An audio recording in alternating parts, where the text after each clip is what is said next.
अधम्म आहे. आत्म्यावरती विश्वास ठेवणे म्हणजे अधम्म आहे. यज्ञयागावरती विश्वास ठेवणे म्हणजे अधम्म आहे. ज्या काही काल्पनिक गोष्टी असतात त्या काल्पनिक गोष्टीवरती विश्वास ठेवणे म्हणजे अधम्म. धर्मग्रंथाचे केवळ पठन करणे हे सुद्धा म्हणजे धर्मग्रंथ केवळ पठन करणेच याला सुद्धा भगवंतांनी अधम्म बाबासाहेबांनी असं म्हटलं आहे. आणि धर्मग्रंथ हे प्रमाण मानणे, प्रमादित मानणे, जे धर्मग्रंथ केवळ सत्य आहे असं मानणे म्हणजे अधम्म. अशा पद्धतीने वेगवेगळ्या प्रकारच्या व्याख्या बाबासाहेबांनी अधम्म म्हणजे काय अशा केलेल्या. तर आपण थोडक्यामध्ये विस्तार बघूया. तसं विशेष असं यामध्ये सांगण्यासारखं काही नाही आहे, कारण अनेक वेळा या गोष्टीवरती आपण चर्चा करतो, अनेक वेळा या गोष्टींना आपण जाणतो, समजून घेतो. आणि बाबासाहेबांनी सुद्धा आपल्याला धम्माची दीक्षा देत असताना ज्या 22 प्रतिज्ञा दिलेल्या आहेत त्या 22 प्रतिज्ञामध्ये सुद्धा सुरुवातीच्या ज्या काही 11 प्रतिज्ञा तर त्या देवी देवतांच्या संदर्भामध्ये, दैववादाच्या संदर्भामध्ये, आत्म्याच्या संदर्भामध्ये, ईश्वराच्या संदर्भामध्ये, यज्ञयागाच्या संदर्भामध्ये आपल्याला दिलेल्या आहे. त्याच्यामुळे आपण सर्वजण ज्ञात आहात, आपण जाणता, समजून घेता. परंतु थोडक्यामध्ये आपण सारांश रूपाने या चॅप्टरच्या संदर्भामध्ये बघूया. जसं दैवी चमत्कृतीवर विश्वास ठेवणे म्हणजे अधम्म असं भगवंतांनी म्हटलं आहे. तर जे दैवी ज्या काही चमत्कृती आहे, एक म्हणजे ज्याला दैववाद असा म्हणत असतो किंवा चमत्कार असं म्हणत असतो. तर निसर्गामध्ये विविध प्रकारच्या घटना घडत असतात आणि निसर्गामध्ये विविध प्रकारच्या घटना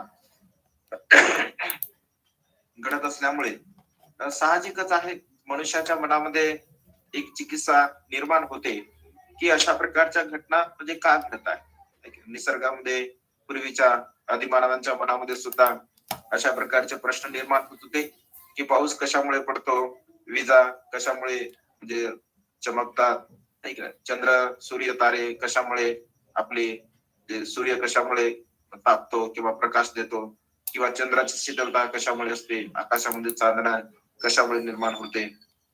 म्हणजे वेगवेगळ्या प्रकारच्या निसर्गामध्ये घडणाऱ्या ज्या काही घटना असतात तर अशा प्रकारच्या घटनेला अनुसरून जे पूर्वीच्या काळामध्ये एक दैवी काहीतरी चमत्कृती आहे, एक दैववाद आहे, दैवी चमत्कृती आहे, अशा प्रकारे अनेक लोकांना म्हणजे वाटत असेल.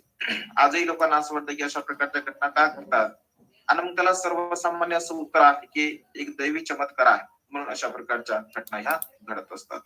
परंतु दैववाद किंवा चमत्कार कृती किंवा दैववाद सिद्धांत भगवंताने अमान्य केलेला आहे. भगवंत असे म्हणतात की निसर्गामध्ये ज्या काही सर्व प्रकारच्या ज्या घटना ज्या घडत असतात तर प्रत्येक घटनेला कारण आहे, कारणाशिवाय कोणतीही घटना या सृष्टीमध्ये घडत नाही. आणि त्यामुळे अत्यंत महत्वपूर्ण सिद्धांत भगवंताने सांगितला ज्याला प्रत्यक्ष समत्वाद सिद्धांत असं म्हटलं. कार्य कारणभाव सिद्धांत म्हणजे या सृष्टीला कारण असतं, या संसारामध्ये जे जे घटना घडत असते, जी जी घटना उत्पन्न होत असते, निर्माण होत असते, या सर्व प्रकारच्या घटनेला सर्व काही जर कारण असेल, कारण कारणाशिवाय कोणतीही घटना घडू शकत नाही असं भगवंताने स्पष्टपणे म्हटलेलं आहे. यामध्ये कुठल्याही प्रकारचा दैववाद नाही आहे, यामध्ये कुठल्याही प्रकारची दैवी चमत्कृती नाही आहे किंवा या अकस्मात घडणाऱ्या घटना सुद्धा नाही आहे. प्रत्येक घटनेला कारण असतं आणि कारणाशिवाय कोणतीही घटना घडत नाही असं भगवंतांनी म्हटलं आहे. अनेक प्रकारचे जे 6 प्रकारचे मतवादी होते तर त्यांचे वेगवेगळ्या प्रकारची मतं होते की त्यांना जे दैव चमत्कृतीवर विश्वास ठेवणारे सुद्धा मतं होते, काही लोक खंडन करणारे सुद्धा होते. परंतु भगवंताने स्पष्टपणे या दैवी चमत्कृतीला म्हणजे नाकारलेला आहे. कारण भगवंत असे म्हणतात की दैवी चमत्कृती मग त्याला काय लाभ आहे किंवा त्याचा काय फायदा आहे, त्याचा कुठल्याही प्रकारचा फायदा होऊ शकत नाही.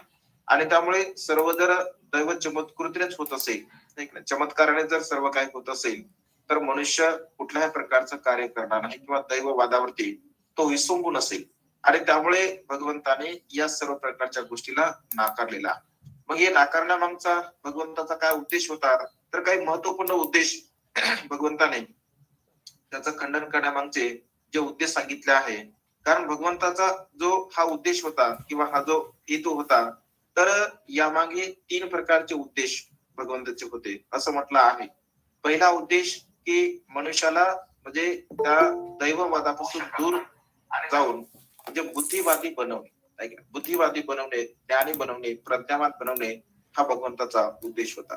कारण जीवनामध्ये जर सर्व काही घडतं आणि ते दैव चमत्कृतीने जर घडत आहे असा जर मनुष्य विचार करत असेल, तर मनुष्याच्या बुद्धीचा, मनुष्याच्या चातुर्याचा, मनुष्याच्या प्रज्ञेचा कोणत्या प्रकारचा उपयोग होणार नाही किंवा मनुष्य बुद्धिवादी बनणार नाही. मनुष्य आळशी बनेल, प्रमादी बनेल आणि अशा प्रकारचं पशुतुल्य मनुष्य जीवन जगू शकेल. आणि त्यामुळे भगवंतांना मनुष्याला बुद्धिवादी बनवायचं होतं, ज्ञानी बनवायचं होतं, प्रज्ञावान बनवायचं होतं. त्यामुळे भगवंताने या सिद्धांताला पूर्णपणे नाकारलेला आहे. दैवाद सिद्धांताला पूर्णपणे भगवंताने नाकारलं. भगवंत असे म्हणतात की प्रत्येक घटना मनुष्य घडत असतो, कारण त्या प्रत्येक घटनेला काहीतरी कारण आहे. कारणाशिवाय कोणतीही घटना घडत नाही. त्यानंतर भगवंताचा दुसरा हेतू असा होता की स्वातंत्र्यपूर्वक मनुष्याच्या मनामध्ये एक संशोधन वृत्ती निर्माण व्हावी.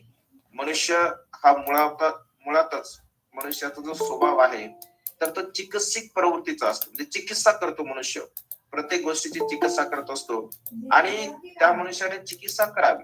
त्याने त्यामधील सत्य आणि असत्याचा भेद करावा. सत्य आणि असत्याला त्याने जाणावं, समजून घ्यावं आणि सत्य असत्य जर तो समजून घेत असेल तर त्याच्या हिताचं जे असेल तर तो स्वीकार करेल किंवा अहिताचं जर असेल तर तो स्वीकार करणार नाही. म्हणजे मनुष्याला स्वातंत्र्यपूर्वक ठीक नाही विचार करण्याची क्षमता मनुष्यामध्ये निर्माण व्हावी, हा सुद्धा भगवंताचा दुसरा उद्देश होता. कारण 2600 वर्षापूर्वी भगवंताने म्हणजे केसुमत्ती सुत्तामध्ये कालाम लोकांना तो उपदेश दिलेला आहे की मनुष्याने स्वातंत्र्य असावं, स्वातंत्र्य विचारसरणी मनुष्यांची असावी. आणि जे काही या संसारामध्ये घडत असतं तर संसारामध्ये घडणाऱ्या ज्या काही घटना असतात तर त्या घटना आपल्या जीवनाशी निगडीत आहे का, किंवा त्या घटनेपासून आपण सुख आणि दुःख प्राप्त, जे काही सुख आणि दुःख प्राप्त करतो तर सुखाच्या घटना कोणत्या आणि दुःखाच्या घटना कोणत्या आहेत याची अनुभूती, याचा ज्ञान मनुष्याकडे असावं. या दोन गोष्टीमध्ये मनुष्याने चिकित्सा करावी. कारण भगवंत असे म्हणतात, असारे सार भक्तीनो सारेच सार दशिनो ते सार आदि गच्छन्ति मिथ्या संकल्प गोचरा. म्हणजे हा बुद्धिमान मनुष्यामध्ये असला पाहिजे, ही चिकित्सा मनुष्याकडे असली पाहिजे की सत्य काय, असत्य काय, माझ्या हिताचं काय, माझ्या सुखाचं काय, माझ्या कल्याणाचं काय. जर माझ्या हिताचं असेल, माझ्या सुखाचं असेल, माझ्या कल्याणाचं असेल तर त्याचा आपण स्वीकार केला पाहिजे. किंवा आपल्या हिताचं नसेल, आपल्या सुखाचं नसेल, आपल्या कल्याणाचं नसेल तर त्याचा आपण अस्वीकार केला पाहिजे. म्हणजे ही चिकित्सक वृत्ती मनुष्याच्या मनामध्ये निर्माण व्हावी. आणि त्यामुळे भगवंताने दैववाद सिद्धांताचा पूर्णपणे नकार केला. हे दुसरं कारण त्या ठिकाणी भगवंताचं होतं. आणि जो काही तिसरा भगवंताचा उद्देश होता तर मनुष्याची जी संशोधन वृत्ती आहे तर ती संशोधन वृत्ती ही कायम राहावी. कारण मनुष्य जर दैवी चमत्कृतीवर जर विश्वास ठेवत असेल तर त्याच्या जीवनाला काही अर्थ राहणार नाही. तो भटकंती करेल आणि सर्व काही आपल्या दैवामध्ये आहे, म्हणजे आपल्या जीवनामध्ये ज्या काही घटना घडतात तर त्या दैववादामुळे घडतात, त्या चमत्कृतीमुळे घडतात. अशा प्रकारे तो विचार करेल आणि त्या ठिकाणी तो निष्क्रियपणे म्हणजे जीवन जगेल, त्याच्या जीवनाला कुठल्याही प्रकारचा अर्थ राहणार नाही. या 3 गोष्टी अत्यंत महत्वपूर्ण दैववाद सिद्धांताचं खंडन करण्यासाठी भगवंताने त्याचं प्रतिपादन केलं, त्याचं विश्लेषण केलं. आणि मग भगवंताने काय सांगितलं तर भगवंताने कर्म सिद्धांत सांगितला, भगवंताने हेतुवाद सांगितला. हेतुवाद म्हणजे प्रत्येक गोष्टीला काहीतरी हेतू आहे, काहीतरी कारण आहे, काहीतरी उद्देश आहे. म्हणजे उद्देशाच्या शिवाय या जगामध्ये कोणतीही घटना घडू शकत नाही. प्रत्येक घटनेला उद्देश आहे, कारण आहे. आपल्या जीवनाचा सुद्धा उद्देश आहे. या संसारामध्ये जीवन जगणारा प्रत्येक मनुष्य काही ना काही तो उद्देश, ध्येय, इच्छा, आकांक्षा त्याच्या जीवनामध्ये असतात. आणि ध्येय, इच्छा, आकांक्षा, संकल्प ज्याला म्हणतो आपण, संकल्प जर मनुष्याच्या जीवनामध्ये असतील तर तो एक सुखाच्या मार्गाचं अनुसरण करू शकतो किंवा सुखाच्या मार्गाने जीवन जगू शकतो. आणि त्यामुळे मनुष्याचा हेतू हा शुद्ध असावा, परिशुद्ध असावा, निर्मळ असावा, त्याला त्याची कारण मीमांसा करता यायला पाहिजे. आणि त्यामुळे भगवंताने कर्म सिद्धांताचा अत्यंत महत्वपूर्ण हा सिद्धांत समोर मांडलेला आहे. म्हणून कर्म सिद्धांत, हेतुवाद अत्यंत महत्वपूर्ण आहे. या संसारामध्ये जी काही घटना घडते तर ती कारणाशिवाय घडत नाही, अशा प्रकारे भगवंताने सांगितलं आहे. आणि मग दैवीवादावरती विश्वास ठेवू नये, त्याला अधम्म अशा प्रकारे भगवंताने म्हटलं आहे. समोरचं चॅप्टर आहे ईश्वर, म्हणजे ईश्वरावरती विश्वास, हे सुद्धा धम्माचे आवश्यक अंग नाही आहे. म्हणजे जे काही धम्म आहे, ईश्वरावर जर आपण विश्वास ठेवत असेल तर ईश्वरवाद सुद्धा भगवंताने पूर्णपणे म्हणजे नाकारलेला आहे. कारण अनेक लोकांच्या मनामध्ये अशा प्रकारचा भ्रम असतो, किंवा अनेक प्रकारच्या लोकांच्या मनामध्ये अशा प्रकारची भावना असते की जगामध्ये, या जगाचा निर्माता जर कोण असेल तर ईश्वर असेल, ब्रह्मा असेल, प्रब्रह्मा असेल, या सृष्टीचा निर्माण करता ईश्वर आहे. म्हणजे अशा प्रकारच्या संकल्पना या जगामध्ये निर्माण केल्या गेलेल्या आहेत. परंतु भगवंताने या जगाची निर्मिती कोण्या ईश्वराने किंवा ब्रह्माने, प्रब्रह्माने, सृष्टीकर्त्याने केलेलं नसून हे जग हे विस्तार पावत आलेलं आहे, असं भगवंत असे म्हणतात की हे जग विस्तार पावत आलेलं आहे. कारण वासिष्ठ आणि भारद्वाज या दोन ब्राह्मणांसोबत संवाद साधताना भगवंताने म्हणजे हा जो उपदेश आहे तर हा उपदेश 23 सूक्तामध्ये भगवंताने दिलेला आहे. वासिष्ठ ब्राह्मण दिगणिकामध्ये 23 सूक्त आहे. त्या 23 सूक्तामध्ये भगवंताने हा उपदेश दिलेला आहे. वासिष्ठ आणि भारद्वाज या दोन ब्राह्मणांसोबत भगवंताने हा संवाद केला. कारण वासिष्ठ आणि ब्राह्मण म्हणजे भारद्वाज यांचं असं म्हणणं होतं की या जगाचा निर्माण करता कोणीतरी ईश्वर आहे. या जगाला ईश्वराने निर्माण केला आहे आणि ईश्वराच्या अधीनच म्हणजे संपूर्ण मनुष्य जीवन जगत असतात. तेव्हा भगवंताने त्याचं खंडन केलं. भगवंत असे म्हणतात की जग हे म्हणजे विस्तार पावलेला आहे, जगाला कोणीही निर्माण केलं नाही आहे. कारण ईश्वराने जर जगाला निर्माण केलं असतं, ईश्वर जर सृष्टीचा निर्माता असता तर वेगवेगळ्या प्रकारची मनुष्याची जी प्रवृत्ती आहे ती प्रवृत्ती निर्माण झाली नसती. काही मनुष्य दुःखी असतात, काही मनुष्य सुखी असतात. सुख आणि दुःखाची संकल्पना यामध्ये निर्माण झाली नसते. कारण जर ईश्वर निर्माण करता किंवा ईश्वराने जर सर्वांना निर्माण केला आहे तर सर्वच मनुष्य त्याने सारखेच निर्माण केले असते. सर्वच मनुष्य सारखे निर्माण केले असते, वेगवेगळ्या प्रकारचे मनुष्य त्याने निर्माण केले असते. आणि त्यामुळे दैववादी सिद्धांत जेवढाच म्हणजे चुकीचा किंवा अधम्म आहे, अगदी त्याच पद्धतीने म्हणजे ईश्वरवाद सुद्धा हा सिद्धांत अत्यंत चुकीचा आहे. भगवंत असे म्हणतात की ईश्वराला जे मान्य करणारी लोक आहेत किंवा ईश्वरावरती विश्वास ठेवणारे जे लोक आहेत तर ते एक आंधळ्याप्रमाणे आहेत. त्याप्रमाणे एक आंधळा असतो म्हणजे आंधळ्यांची रांग असते. सुरुवातीचा व्यक्ती सुद्धा आंधळा असतो, मध्ये असणारा व्यक्ती सुद्धा आंधळा असतो आणि शेवटी सुद्धा असणारा आंधळा असतो. म्हणजे अशा प्रकारे ही आंधळ्यांची रांग आहे. म्हणजे वडिलांनी ईश्वराला मानला आहे, मुलगा ईश्वराला मानतो, त्याची ती काय संतती आहे. म्हणजे अशा प्रकारे पिढी दर पिढी ईश्वराचं अस्तित्व आंधळ्याप्रमाणे मानणारी लोक या सृष्टीमध्ये आपल्याला पाहायला मिळतात. भगवंताच्या काळामध्ये सुद्धा होते, आजही सुद्धा आहे आणि भविष्यामध्ये सुद्धा राहणार आहे. कारण धम्म आणि अधम्म या दोन गोष्टी सोबत चालत असतात. सत्य आणि असत्य या दोन गोष्टी सोबत चालत असतात. आणि त्यामुळे हा निसर्गाचा नियम आहे. या निसर्गामध्ये वेगवेगळ्या प्रवृत्तीचे मनुष्य असतात. जेवढे व्यक्ती तेवढ्या प्रवृत्ती. त्यामुळे या संसारामध्ये चांगल्याही गोष्टी असतात आणि या संसारामध्ये वाईट गोष्टी सुद्धा सोबत असतात. कारण दोन्ही विचाराने जीवन जगणारी लोक या सृष्टीमध्ये निर्माण होत असतात.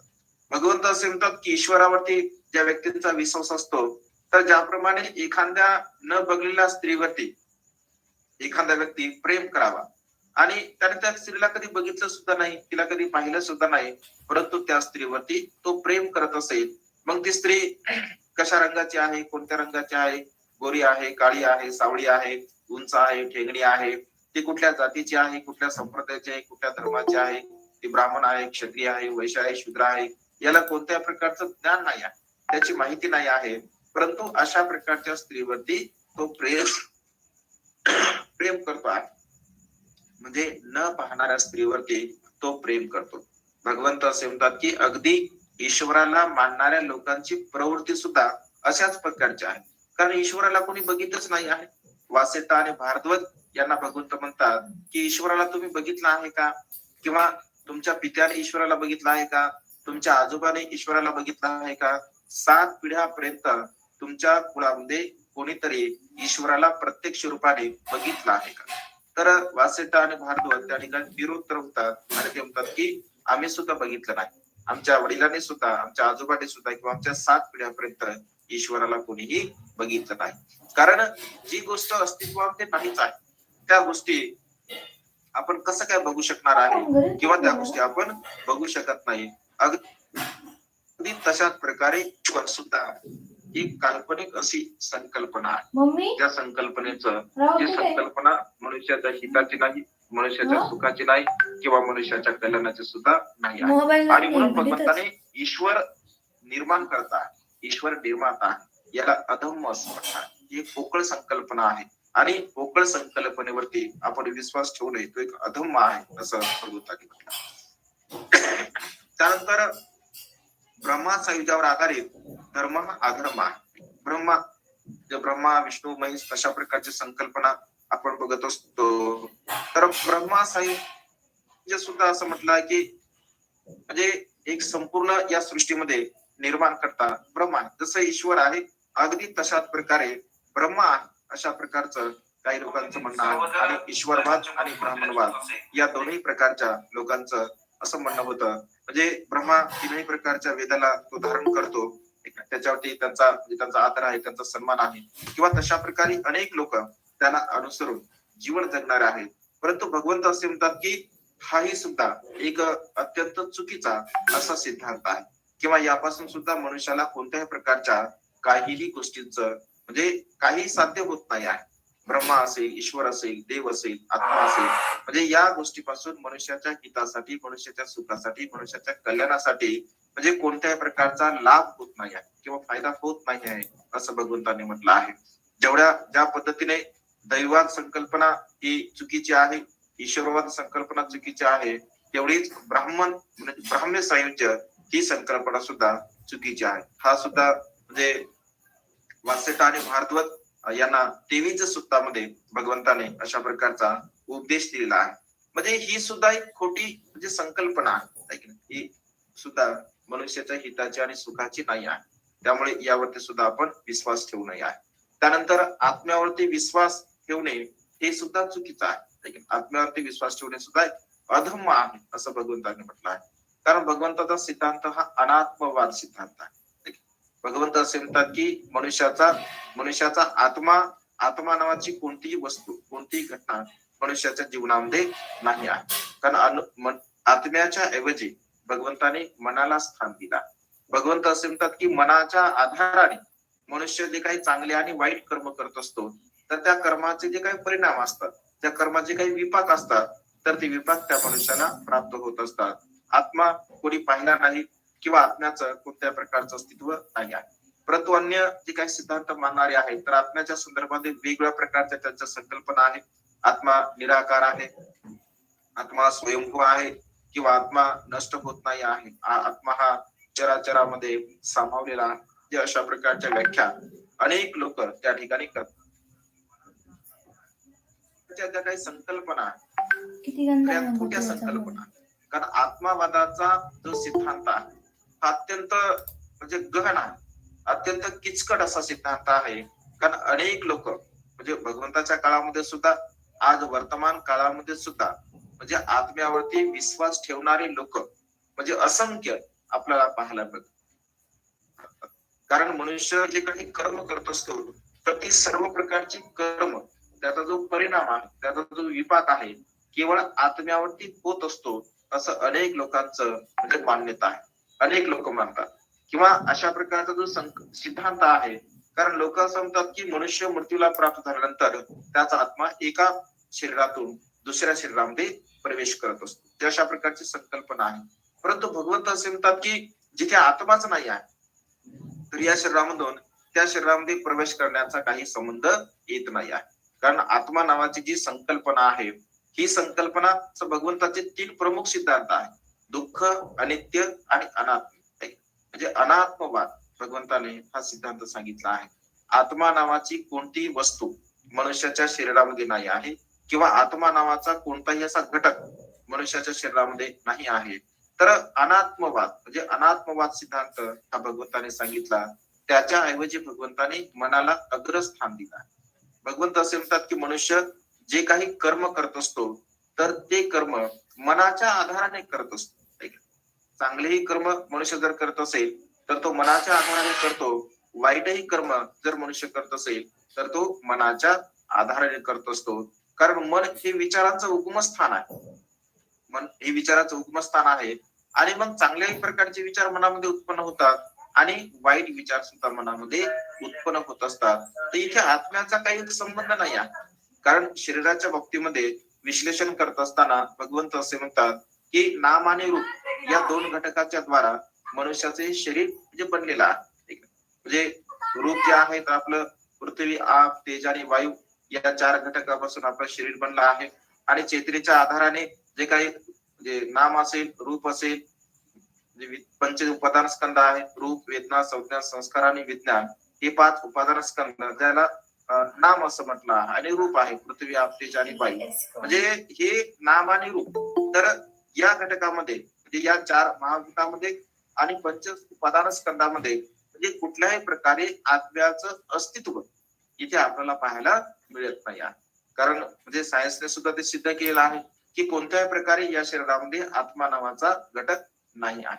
आणि त्यामुळे नाम आणि रूप या घटनेच्या आधाराने मनुष्याचं जीवन, मनुष्याचं शरीर हे बनलेलं असतं. परंतु मनाच्या आधाराने मनुष्य जे काही कर्म करत असतो, चांगले अथवा वाईट जे काही मनुष्य कर्म करतो तर त्या कर्माचा विपाक, त्या कर्माचा परिणाम मनुष्याला मात्र वर्तमान काळामध्ये सुद्धा भोगावा लागत असतो. आणि त्यामुळे आत्म्याची जी संकल्पना आहे, या आत्म्याच्या संकल्पनेला पूर्णपणे आपण आपल्या चित्तातून काढलं पाहिजे.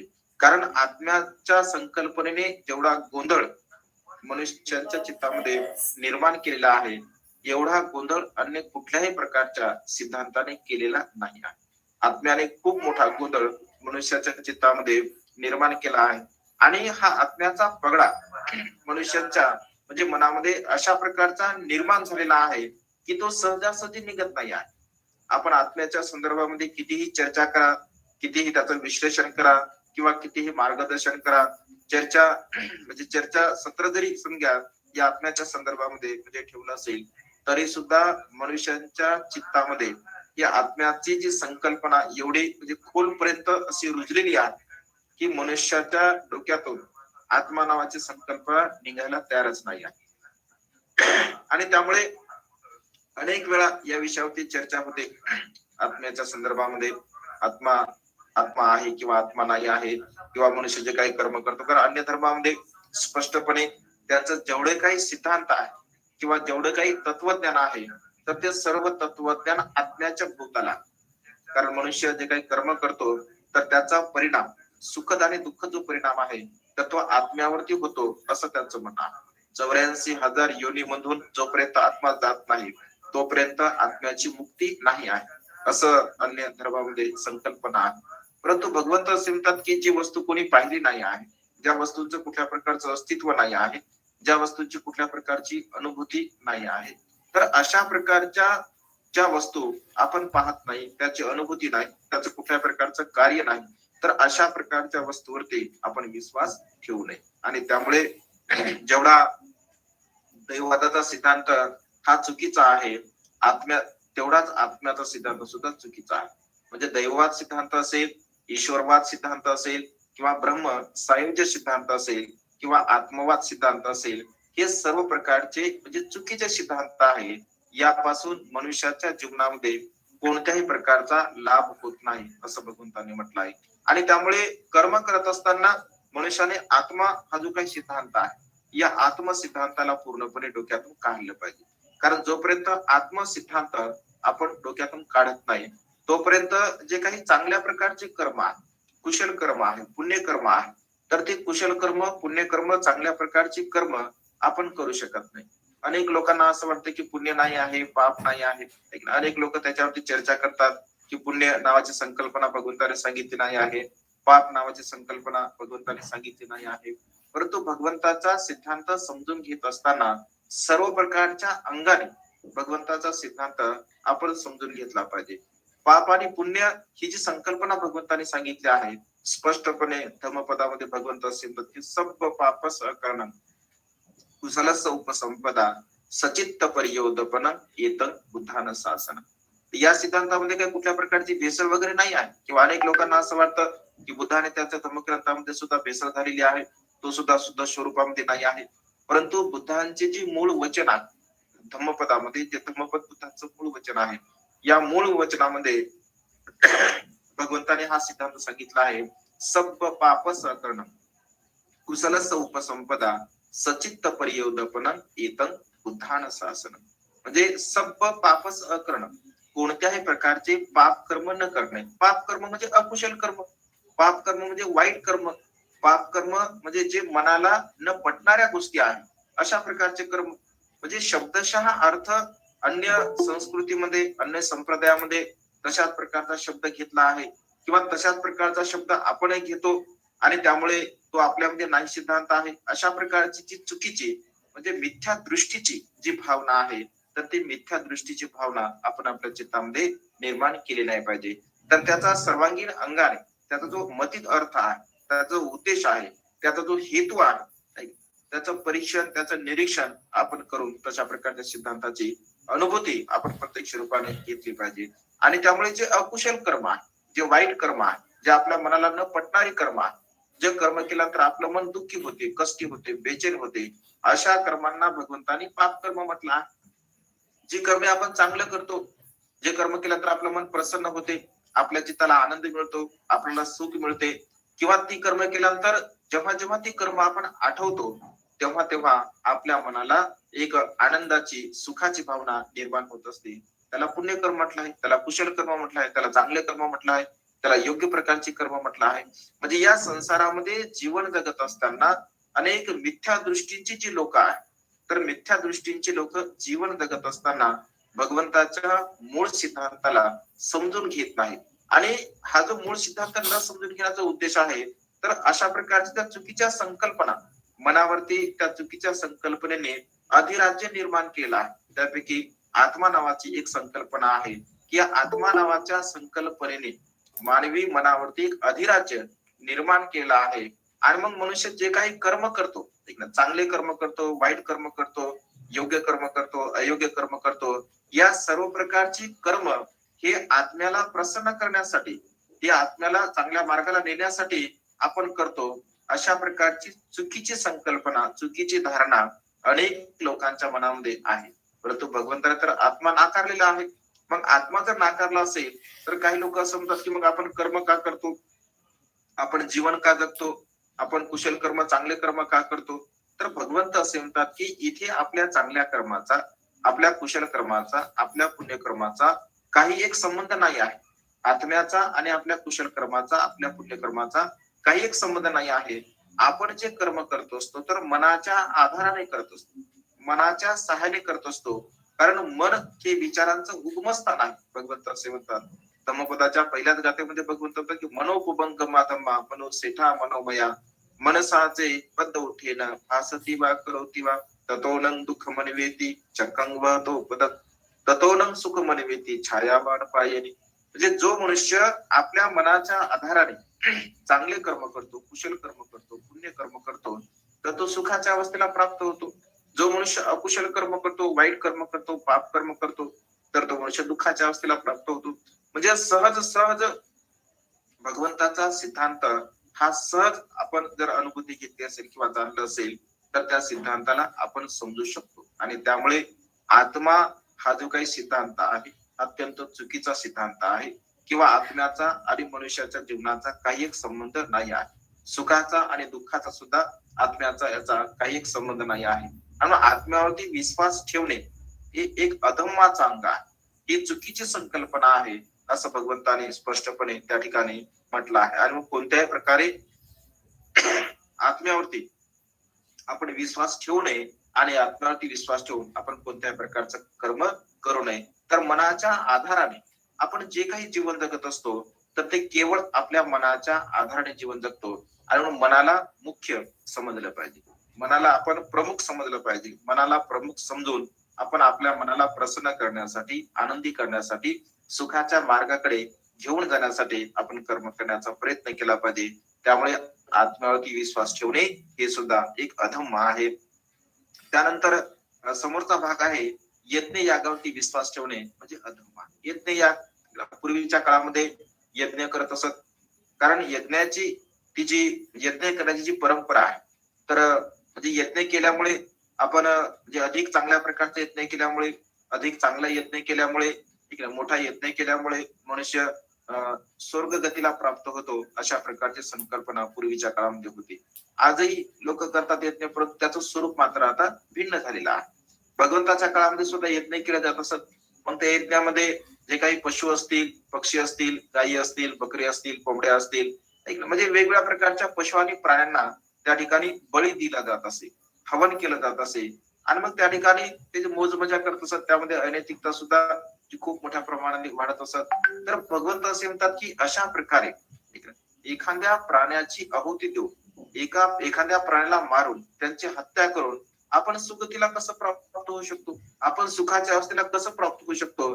कारण अनेक लोक माता पिता मृत्यूला प्राप्त झाल्यानंतर अनेक लोक असे म्हणायचे की आमच्या वडिलांना सुगती प्राप्त व्हावी, आमच्या पित्यांना सुगती प्राप्त व्हावी, म्हणून त्यांच्या नावाने आम्ही हवन करतो, त्यांच्या नावाने आम्ही यज्ञ करतो, आणि त्यांच्या नावाने यज्ञ केल्यामुळे त्यांना सुखाची अवस्था प्राप्त होईल, त्यांना स्वर्ग प्राप्त होईल, अशा प्रकारची संकल्पना पूर्वीच्या काळामध्ये होती.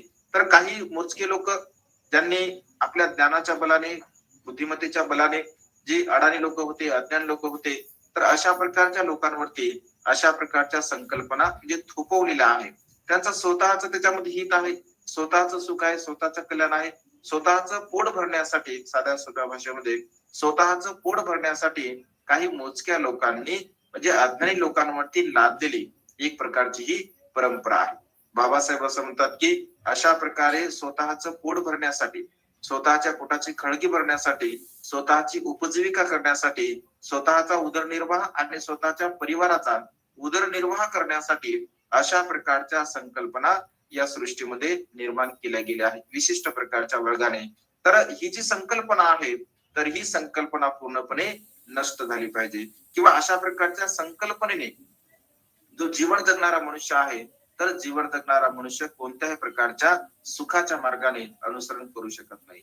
आणि म्हणून यज्ञ यागावरती विश्वास ठेवणे किंवा यज्ञ होम हवन करणे किंवा तशा प्रकारच्या गोष्टीवरती विश्वास ठेवणे हे सुद्धा अधम्म आहे. आणि अशा प्रकारच्या ज्या संकल्पना आहेत की ज्या खोट्या संकल्पना आहेत, चुकीच्या संकल्पना आहेत, आणि म्हणून त्यामुळे आपण दैवात ही जी काही संकल्पना आहे, हा संकल्पना सुद्धा एक अधम्म आहे असं बाबासाहेब म्हणतात. त्याच्यानंतर आत्म्यावरती विश्वास ठेवणे हे सुद्धा अधम्म आहे असं म्हणतात. ईश्वरवादावरती विश्वास ठेवणे सुद्धा अधम्म आहे, आणि ब्रह्मसंहितावरती विश्वास ठेवणे सुद्धा अधम्म आहे.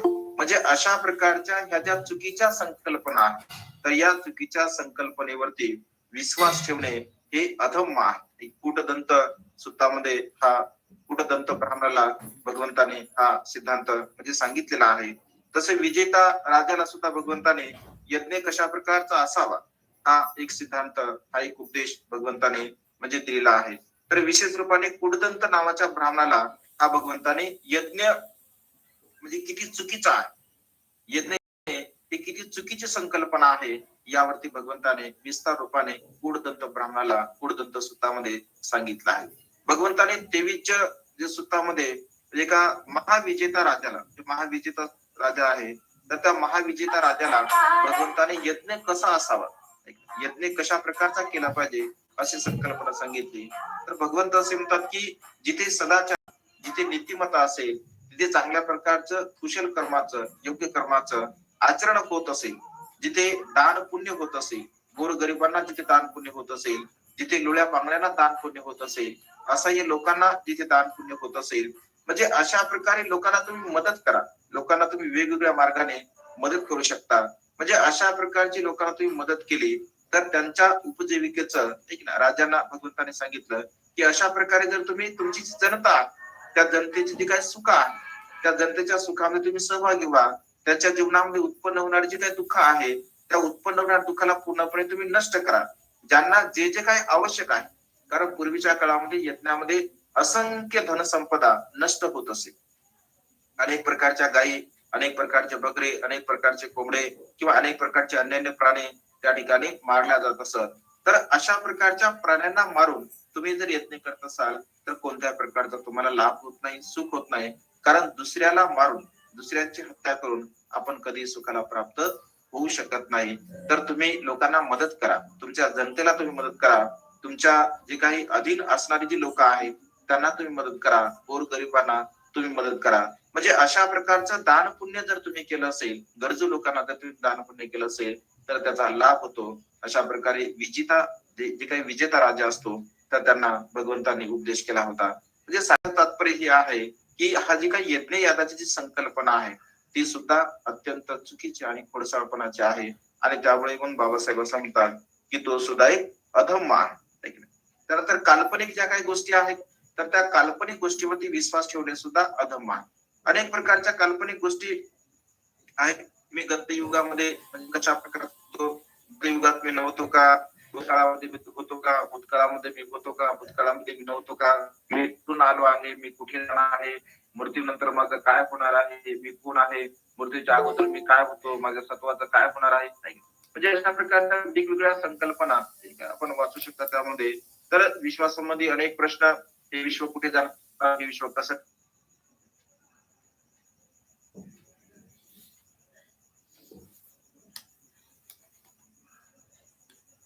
वेगवेगळ्या प्रकारे आपलं हित होत नाही, आपलं कल्याण होत नाही किंवा आपण सुखाला प्राप्त होत नाही. ते निसर्गामध्ये अनेक प्रकारच्या काल्पनिक कल्पना मनुष्याने निर्माण केल्या आहेत. तर त्या काल्पनिक संकल्पनेवरती विश्वास ठेवणे हे सुद्धा अधम आहे असं म्हटलेलं आहे. आणि त्यामुळे प्रकारच्या चुकीच्या संकल्पना आहेत.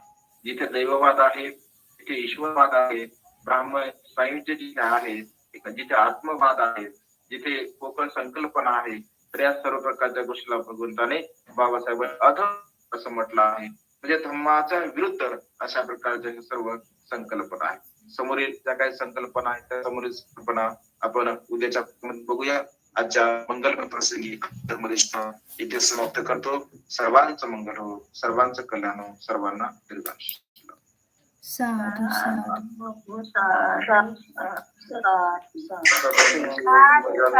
साधु विनाशतु माते भवत्वन्तरायो विघ्नायको भवतु सर्वमङ्गलं रक्षन्तु सर्वदेवता सर्वबुद्धानो सर्वधर्मानो सर्वसङ्घानुभावेन सदा सुखी भवन्तु ते. आयु आरोग्य संपत्ति सुख संपत्ति मेवंच ततो निब्बान संपत्ति इमिनाते समेतु पदितंतु यं क्षिप्रमेव समेतु सभ्ये पुरन्तु चित संकप्पा चंदोपनतु यथा अभिवादन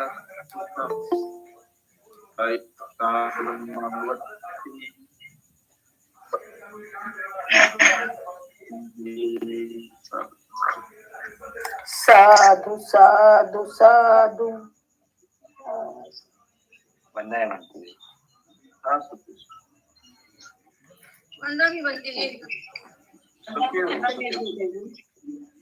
वंदना बनते जी. सर्वांना मैत्रीपूर्ण जय भीम. वंदामी बनते जी. वंदामी बनते जी. सुखी हो, सुखी हो, वंदामी बनते जी. सुखी हो, सुखी हो. तुम्हाला तब्येत बरी नसणार नाही, तुम्ही वेळातून काढून आम्हाला सूचना दिलीत आणि खूपच सुंदर त्याबद्दल धम्मचरण ग्रुप तर्फे मी आपले आभार मानते. आणि तुम्ही लवकरात लवकर बरे व्हावे म्हणून आमच्याकडून तुमच्यासाठी मुंबई मैत्री पाठवली. धन्यवाद.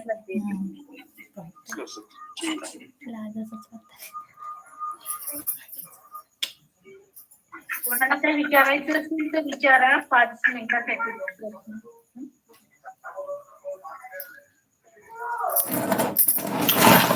भागावर विचारायचं असेल तर विचारा, अन्यथा थांबूया आपण.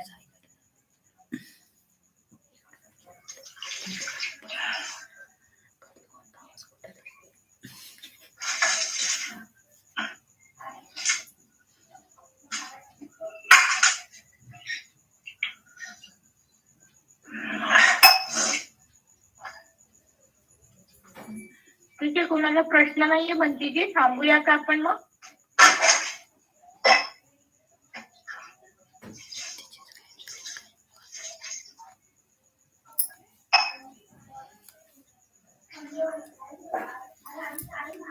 राहुल दादा, हा काकू बोला ना. राहुल सर नाही इथे. हा अच्छा, तुला काय बोलायचंय, काय सांगायचंय?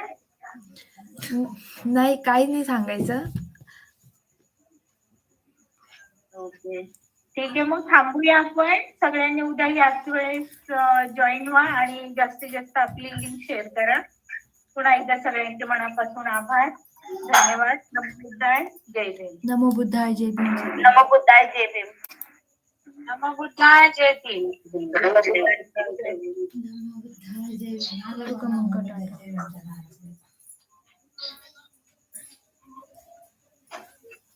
कसे काय पटापट सगळं जातंय बाय. हे बंद करता का हे? नाही, तो आवाज बंद आहे. आता मला पहिले हे करावं लागेल. काय करायचं आहे बंद कर, जाते ते बंद. आधी कसं आहे, सगळ्याच बोलले नाही का?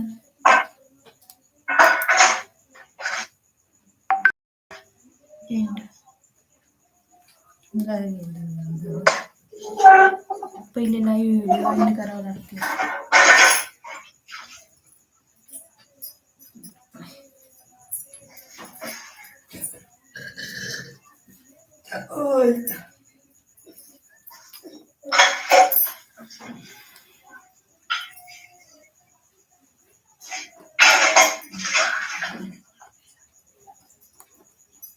हे सगळं असंच ठेवते.